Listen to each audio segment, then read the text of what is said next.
So we're still answering the question, how to manage groups of midlife women when they have varying injuries all over their bodies. So none of them can do the same thing. And today's tip is about building rest into their sessions. So rest is still about calming the nervous system, but it's also about giving our clients time to do the things they're not doing at home. So we talked in the first session about how many pressures on time there are for midlife women. They don't have time to do their physio. They don't have time to do their stretches and their rehab. So building rest into my session means that they have time.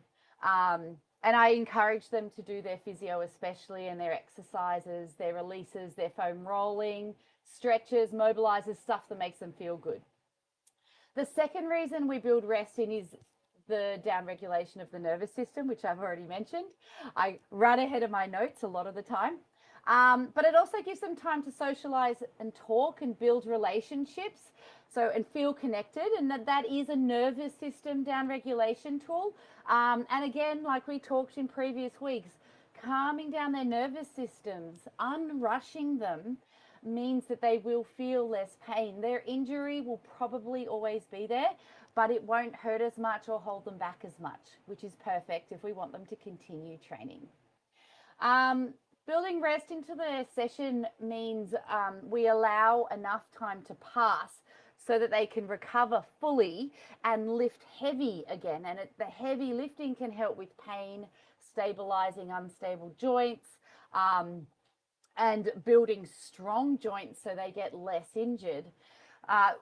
We need 2 to 5 minutes rest in between each heavy lift to be physically able to lift heavy again. So giving them rest and socialization opportunities that also downregulate them, and then putting them back in that situation where they're heavy lifting again, is a way of pacing the load, pacing the stress, pacing the upregulation with the downregulation. And then also, if you've fully recovered before you heavy lift, then you're not trying to heavy lift on fatigued joints, right? So again, a fatigued joint or a fatigued muscle won't support the joint as well as one that's fully responsive and fully recovered, okay?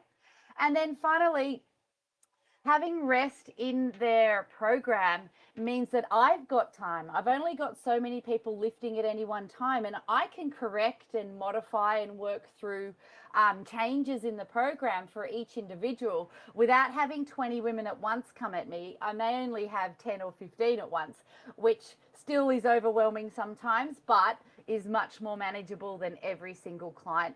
And often, once I've done this process of modification for an exercise with one client, they know what to go to. I write it on the board, they go to it. And so it's usually only a handful that I'm working through every session, different handful, I must admit, because I do change the program, which makes it manageable for me. So if my sessions are an hour, 25% or 15 minutes of that hour will be rest.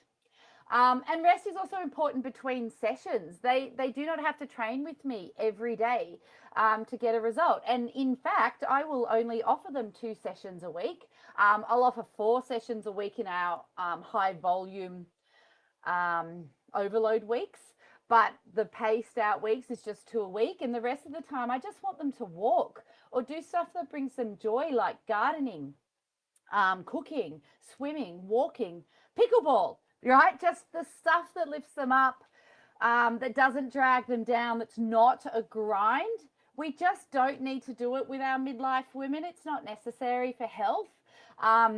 Let's all work towards that sort of giving, that paced, that slow and steady, especially when they're injured. So any questions, direct message me and I will answer them live on Wednesday.